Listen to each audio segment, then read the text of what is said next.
Halo, assalamualaikum warahmatullahi wabarakatuh. Perkenalkan, saya Sofi Maulana Ardiansyah dari Prodi Manajemen semester 3 dengan NIM 2220102000267. Oke, pada kesempatan kali ini saya akan membahas tentang materi pasar monopoli.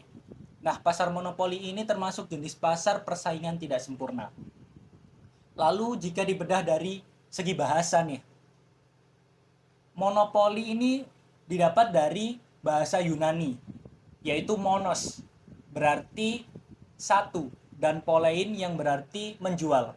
Jika kita lihat dari definisi lain, monopoli ini didefinisikan yaitu interaksi permintaan atau penawaran yang ditandai dengan adanya satu penjual di pasar yang berhadapan dengan permintaan dari banyak konsumen. Nah, ciri-ciri lain dari pasar monopoli ini yang pertama adalah hanya ada satu produsen yang menguasai penawaran. Yang kedua adalah tidak ada barang substitusi atau pengganti yang mirip-mirip dengan barang yang diproduksi tadi. Yang ketiga adalah produsen memiliki kekuatan dalam menentukan suatu harga. Dan yang terakhir adalah tidak ada pengusaha lain atau pabrik lain yang bisa masuk ke dalam pasar itu, karena satu produsen ini memiliki keunggulan yang tidak bisa ditiru oleh produsen lainnya. Pasar monopoli terjadi akibat adanya pemusatan sumber daya ekonomi hanya pada satu penjual atau satu produsen. Nah, pemusatan tersebut memicu penguasaan sarana produksi dan sarana pemasaran hanya pada produk-produk tertentu saja. Alhasil, terjadilah persaingan yang tidak sempurna, teman-teman. Nah, meski dalam pasar monopoli ini hanya ada satu penjual, belum tentu ia bisa meraih keuntungan besar. Nah, kondisi ini mungkin saja terjadi bila biaya produksi lebih tinggi dari harga pasar.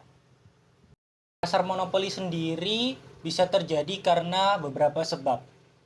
Yang pertama adalah monopoli negara yang ditetapkan oleh pemerintah.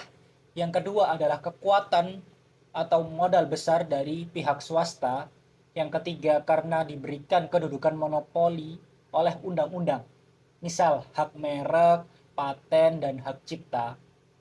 Lalu seorang penemu diberikan hak paten berupa hak eksklusif atau hak monopoli untuk jenis produk yang dipatenkan tersebut.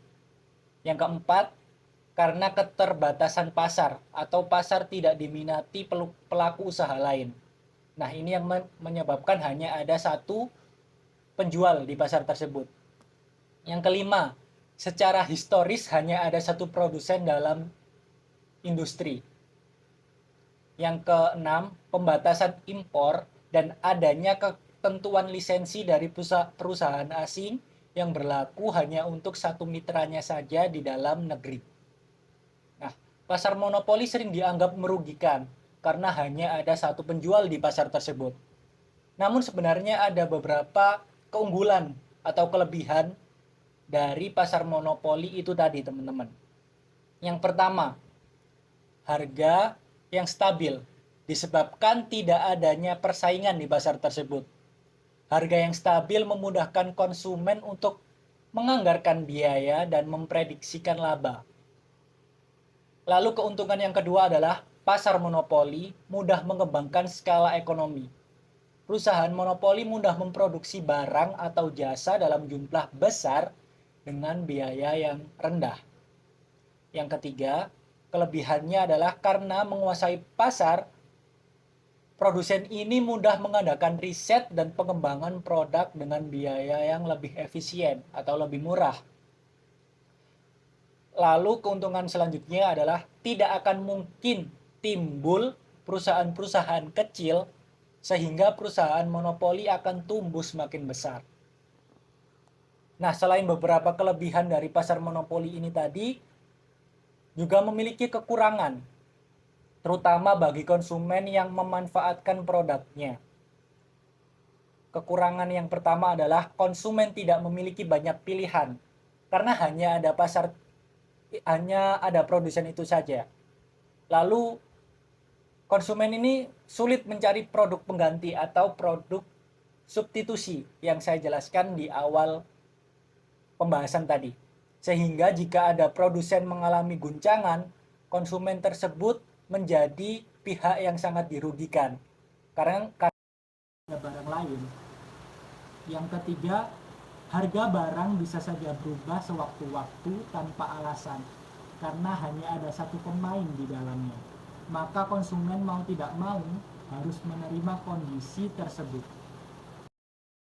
Nah, selanjutnya di sini masuk ke dalam jenis-jenis pasar monopoli. Nah, pasar monopoli ini tidak hanya satu saja. Ada beberapa jenis pasar monopoli. Yang pertama adalah monopoli alamiah atau monopoli natural.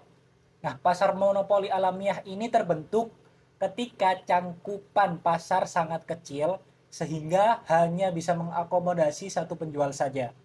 Karena bisa jadi potensi keuntungan tidak menggiurkan sehingga hanya satu penjual yang tertarik menyediakan barang atau jasa tersebut. Yang kedua adalah monopoli legal berdasarkan hukum. Pasar monopoli legal ini berdasarkan hukum merupakan komoditas atau jasa yang diatur pemerintah hanya boleh dipasarkan satu penjual atau satu perusahaan saja. Lalu yang ketiga adalah monopoli lokal regional. Nah, pasar monopoli ini terjadi ketika perniagaan barang monopoli hanya terjadi di area terbatas pada wilayah tertentu. Praktek pasar monopoli bisa berlangsung dalam bentuk yang dilarang maupun sah atau legal karena memiliki dasar undang-undang.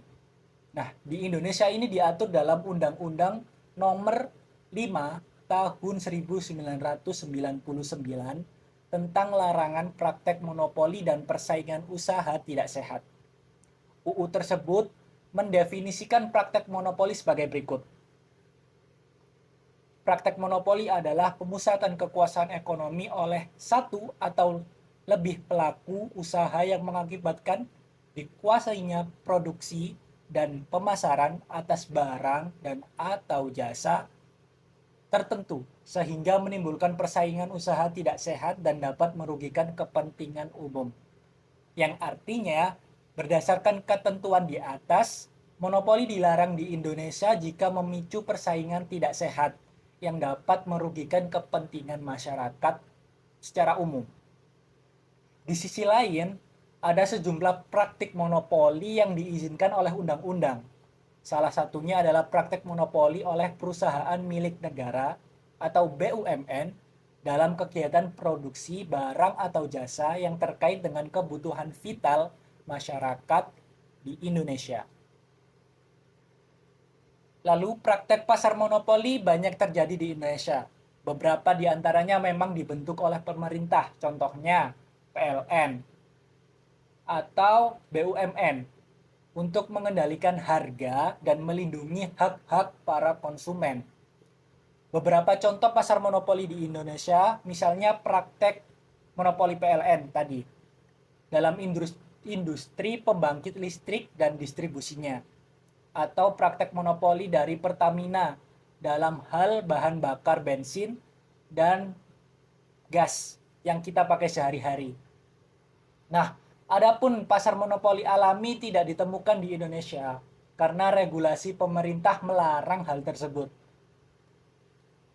Nah, di sisi lain beberapa pemain yang besar menguasai pasar tetapi dalam bentuk oligopoli seperti Indofood, Wingfood, dan lain sebagainya di pasar retail dan barang konsumsi.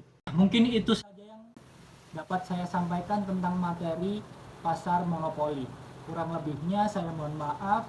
Wassalamualaikum warahmatullahi wabarakatuh.